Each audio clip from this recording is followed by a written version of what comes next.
Hello friends, welcome to our YouTube channel UP TET C TET preparation. Friends, आज के इस video में हम एसएसटी के कोर्स नंबर 15 और 16 को कंप्लीट करेंगे। फ्रेंड्स, इसके पहले कि हमने सभी कोर्सेज़ को ऑलरेडी कंप्लीट करवा दिया है। अगर आपने अभी तक उनको नहीं देखा तो उनकी लिंक मैंने आपको डिस्क्रिप्शन बॉक्स में दी है, आप वहाँ से उनको देख सकते हो।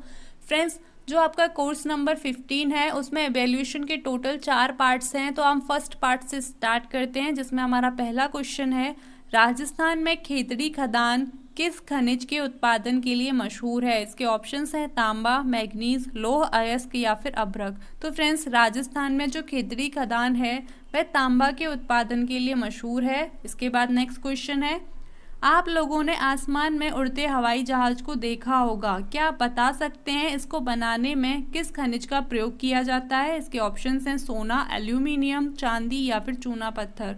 तो फ्रेंड्स, हवाई जहाज को बनाने के लिए एल्यूमिनियम खनिज का प्रयोग किया जाता है। इसके बाद नेक्स्ट है, आप लोगों ने अपने अपने घरों में लोगों को सोने के आभूषण पहने देखा होगा, ये बहुत मूल्यवान होते हैं, इनको जतनम बनत्तम दवल भी कहा जाता है।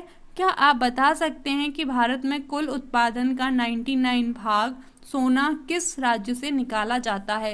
तो फ्रेंड्स, यहाँ पर अब बेसिकली आपसे ये पूछा गया है कि भारत में जितना टोटल गोल्ड है उसमें से 99% आप किस स्टेट से प्राप्त करते हैं।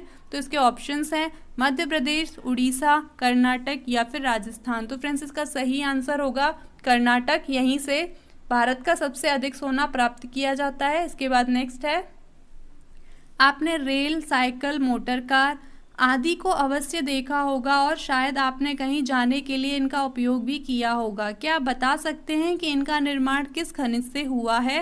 इसके ऑप्शंस हैं सोना, चांदी, लोहा या फिर चूना पत्थर। तो फ्रेंड्स, रेल, साइकिल और मोटर कार में हम मोस्टली लोहे का प्रयोग करते हैं, तो यही इसका सही आंसर होगा। इसके बाद नेक्स्ट है, लौह अयस्क के उत्पादन में निम्न में से किस राज्य का प्रतिशत सबसे अधिक है। इसके ऑप्शंस हैं छत्तीसगढ़, उड़ीसा, कर्नाटक या फिर झारखंड। तो फ्रेंड्स, लौह अयस्क के उत्पादन में जिसका सबसे अधिक प्रतिशत है वह उड़ीसा है।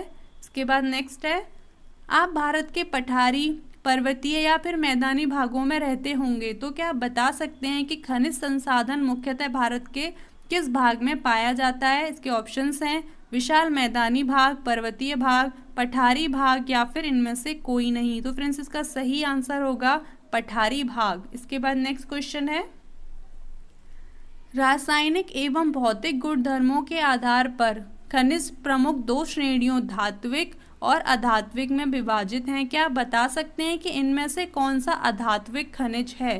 इसके ऑप्शंस हैं लौह अयस्क, मैग्नीज, तांबा या फिर अभ्रक। तो फ्रेंड्स, एक अभ्रक अधात्विक या फिर अधातु होता है। इसके बाद नेक्स्ट है, वे सभी वस्तुएं जो आपकी आवश्यकताओं की पूर्ति करने की क्षमता रखती हैं और जो आपके लिए उपयोगी हों उन्हें आप क्या कहा जाता है। तो इसके ऑप्शंस हैं वस्तु, संसाधन, ग्रह या फिर उपग्रह। तो फ्रेंड्स, ऐसी वस्तुओं को संसाधन कहा जाता है। इसके बाद नेक्स्ट क्वेश्चन है, तो फ्रेंड्स, इसमें टोटल 8 क्वेश्चंस थे, तो हमने 8 को कंप्लीट कर लिया है। अब हम इसको सबमिट करके अपना स्कोर देख लेंगे। तो फ्रेंड्स, आप लोग देख सकते हैं आपका जो स्कोर है वो 8 आउट ऑफ 8 है। इसी के साथ आपका जो 15 कोर्स का फर्स्ट पार्ट था एवोल्यूशन का वो कंप्लीट हो जाता है। अब यहीं से हम सेकंड पार्ट को कंप्लीट कर लेंगे।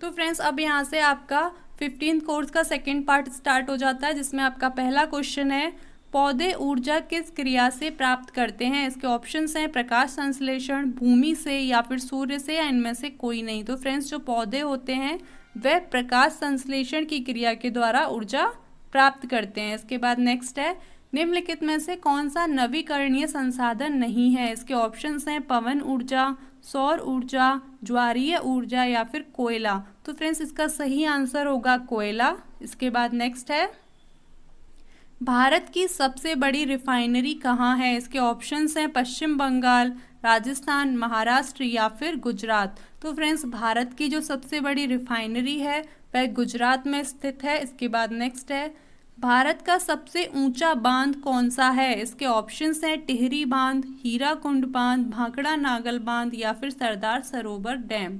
तो फ्रेंड्स भारत का जो सबसे ऊंचा बांध है वह टिहरी बांध है जो कि भागीरथी नदी पर स्थित है। इसके बाद नेक्स्ट है, एशिया का सबसे बड़ा सोलर पावर प्लांट कहाँ है? इसके ऑप्शंस हैं चीन में, बांग्लादेश में, श्रीलंका में या फिर भारत में। तो फ्रेंड्स एशिया का सबसे बड़ा सोलर प्लांट भारत देश में ही स्थित है।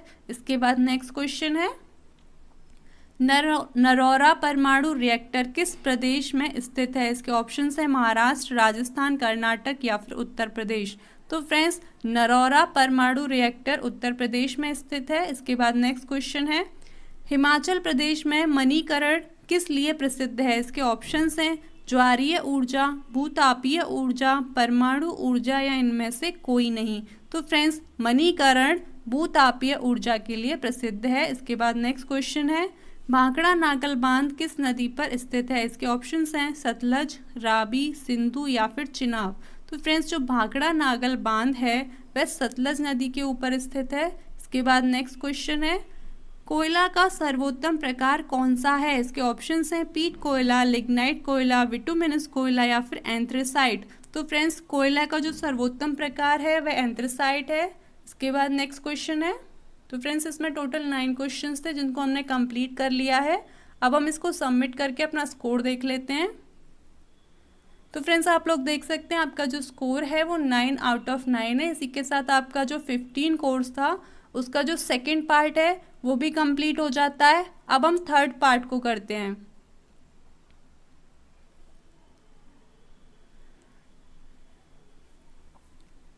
तो फ्रेंड्स अब यहाँ से आपका थर्ड पार्ट स्टार्ट हो जाता है जिसमें आपका पहला क्वेश्चन है, निम्नलिखित में से प्रमुख खाद्यान्न फसल कौन सी है? इसके ऑप्शंस हैं रबड़, चावल, गन्ना या फिर चाय। तो फ्रेंड्स इसका सही आंसर होगा चावल। इसके बाद नेक्स्ट है, निम्नलिखित राज्यों में से किस राज्य में झूम कृषि की जाती है? इसके ऑप्शंस हैं उत्तर प्रदेश, पंजाब, बिहार या फिर असम।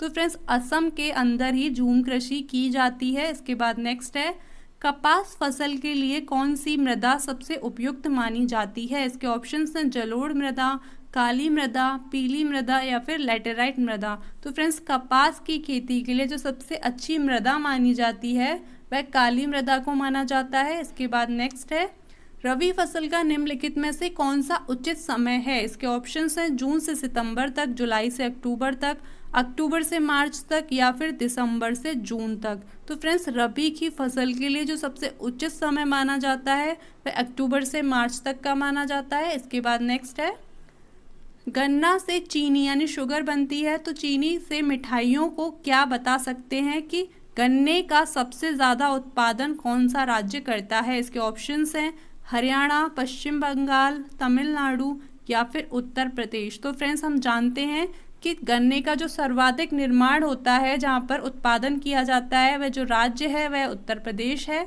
इसके बाद नेक्स्ट है, आप लोगों ने अपने अपने गाँव में पशुओं, भेड़ बकरी, गाय भैंस आदि को अवश्य देखा होगा। जब कोई किसान कृषि करने के साथ साथ पशुपालन भी करता है तो इस प्रकार की कृषि को क्या कहा जाता है? इसके ऑप्शंस हैं खाद्यान्न कृषि, मिश्रित कृषि, रोपण कृषि या फिर निर्वाह कृषि। तो फ्रेंड्स इस प्रकार की कृषि को मिश्रित कृषि कहा जाता है। इसके बाद नेक्स्ट है, आप जानते ही होंगे कि गेहूं से आटा बनता है और आटा से रोटी। आप शायद रोज अपने भोजन में रोटी खाते भी होंगे। क्या आप बता सकते हैं कि गेहूं किस कृषि प्रकार की फसलों के अंतर्गत आता है? के ऑप्शंस हैं खरीफ, जायद, रबी या फिर पशुपालन। तो फ्रेंड्स जो गेहूं है वह रबी की फसल के अंतर्गत आता है। इसके बाद नेक्स्ट है, तो फ्रेंड्स इसमें टोटल 7 क्वेश्चंस थे जिसमें से हमने 7 को कंप्लीट किया है। अब हम इसको सबमिट करके अपना स्कोर देख लेते हैं। तो फ्रेंड्स आपका जो स्कोर है वो 7 आउट ऑफ 7 है। इसी के साथ आपने 15th कोर्स के थर्ड पार्ट को भी कंप्लीट कर लिया है। अब हम फोर्थ पार्ट की ओर चलते हैं।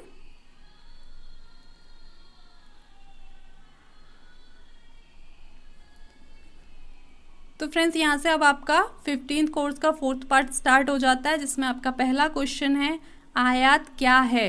इसके ऑप्शंस हैं बाहर से वस्तु का आना, वस्तु का बाहर जाना, दोनों या इनमें से कोई नहीं। तो फ्रेंड्स आयात का अर्थ होता है बाहर से वस्तु का आना।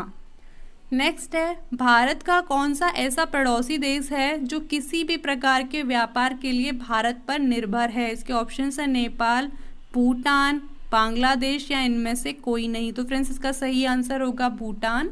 इसके बाद नेक्स्ट क्वेश्चन है, किस देश के साथ भारत का व्यापार हमेशा ऋणात्मक रहता है? इसके ऑप्शंस हैं संयुक्त राज्य अमेरिका, रूस, जर्मनी या फिर चीन। तो फ्रेंड्स इसका सही आंसर है चीन। इसके बाद नेक्स्ट क्वेश्चन है, किसी देश को अधिक निर्यात की दशा में आर्थिक रूप पर क्या प्रभाव पड़ता है? इसके ऑप्शंस हैं लाभ, हानि, दोनों या इनमें से कोई नहीं। तो फ्रेंड्स ऐसी दशा में हमेशा लाभ होता है। इसके बाद नेक्स्ट क्वेश्चन है, किसी देश को अधिक आयात की दिशा में आर्थिक रूप से क्या प्रभाव पड़ता है? इसके ऑप्शंस हैं लाभ, हानि, दोनों या इनमें से कोई नहीं। तो फ्रेंड्स आयात की दिशा में हानि होती है। इसके बाद नेक्स्ट क्वेश्चन है, भारत का सर्वाधिक व्यापार किस देश से होता है? इसके ऑप्शंस हैं चीन, संयुक्त राज्य अमेरिका, ब्रिटेन या इनमें से कोई नहीं। तो भारत का जो सर्वाधिक व्यापार होता है वह संयुक्त राज्य अमेरिका यानी यूएसए के साथ होता है। इसके बाद नेक्स्ट क्वेश्चन है, आज़ादी से पूर्व भारत किस देश से मुख्यतः आयात करता था? इसके ऑप्शंस हैं ब्रिटेन, रूस, चीन या फिर फ्रांस। तो फ्रेंड्स आज़ादी से पूर्व वह ब्रिटेन के साथ आयात करता था। इसके बाद नेक्स्ट क्वेश्चन है, भारत का सर्वाधिक आयात किस देश से होता है? इसके ऑप्शंस हैं चीन, सऊदी अरब, इराक या फिर संयुक्त राज्य अमेरिका। तो फ्रेंड्स इसका सही आंसर है चीन। इसके बाद नेक्स्ट क्वेश्चन है, भारत का सर्वाधिक निर्यात किस देश को होता है? इसके ऑप्शंस हैं संयुक्त राज्य अमीरात, संयुक्त राज्य अमेरिका, चीन या फिर इंडोनेशिया। तो फ्रेंड्स इसका सही आंसर है संयुक्त राज्य अमेरिका। इसके बाद नेक्स्ट क्वेश्चन है, भारत किस देश वस्तु का सर्वाधिक आयात करता है? इसके ऑप्शंस हैं खनिज तेल, कोयला, मशीन उपकरण या इनमें से कोई नहीं। तो फ्रेंड्स इसका सही आंसर है खनिज तेल। अब नेक्स्ट करते हैं, तो इसमें टोटल 10 क्वेश्चंस थे, हमने 10 को कंप्लीट कर लिया है। अब हम इसको सबमिट करके अपना स्कोर देख लेते हैं। तो फ्रेंड्स आपका जो स्कोर है वो 10 आउट ऑफ 10 है। इसी के साथ जो आपका 15th कोर्स है एसएसटी का वो कंप्लीट हो जाता है। अब हम 16th कोर्स की ओर चलेंगे। तो फ्रेंड्स अब यहाँ से आपके एसएसटी का कोर्स नंबर 16 का एवेल्यूशन स्टार्ट हो जाता है, जिसमें आपका पहला क्वेश्चन है, कानून का निर्माण किसके द्वारा किया जाता है? इसके ऑप्शंस हैं कार्यपालिका, न्यायपालिका, व्यवस्थापिका या फिर कांग्रेस। तो फ्रेंड्स कानून का जो निर्माण है वह व्यवस्थापिका के द्वारा किया जाता है। इसके बाद नेक्स्ट है, अमेरिकी व्यवस्थापिका को कहा जाता है? इसके ऑप्शंस हैं डायट, मजलिस, संसद या फिर कांग्रेस। तो फ्रेंड्स अमेरिकी व्यवस्थापिका को कांग्रेस के नाम से जाना जाता है। इसके बाद नेक्स्ट क्वेश्चन है, राज्य सूची में कितने विषय शामिल हैं? इसके ऑप्शंस हैं 42, 54, 61 या फिर 74। तो फ्रेंड्स राज्य सूची में टोटल 61 विषय शामिल हैं। इसके बाद नेक्स्ट क्वेश्चन है, सरकार के मुख्य अंग नहीं है? इसके ऑप्शंस हैं कार्यपालिका, न्यायपालिका, व्यवस्थापिका या फिर लोकसभा। तो फ्रेंड्स जो सरकार का मुख्य अंग नहीं है वह है लोकसभा। इसके बाद नेक्स्ट क्वेश्चन है, समवर्ती सूची में कितने विषय शामिल हैं? इसके ऑप्शंस हैं 47, 63, 102 या फिर 52। तो फ्रेंड्स समवर्ती सूची के अंतर्गत टोटल 47 विषय आते हैं। इसके बाद नेक्स्ट क्वेश्चन है, शिक्षा किस सूची का विषय है? इसके ऑप्शंस हैं संघ सूची, समवर्ती सूची, राज्य सूची, इनमें से कोई नहीं। तो फ्रेंड्स जो पहले होता था उसके हिसाब से शिक्षा राज्य सूची का हिस्सा थी, लेकिन अभी समवर्ती सूची का हिस्सा है। इसके बाद नेक्स्ट क्वेश्चन है, संघ सूची में कितने विषय शामिल हैं? इसके ऑप्शंस हैं 101, 100, 71 या फिर 49। तो फ्रेंड्स संघ सूची में टोटल 100 विषय हैं।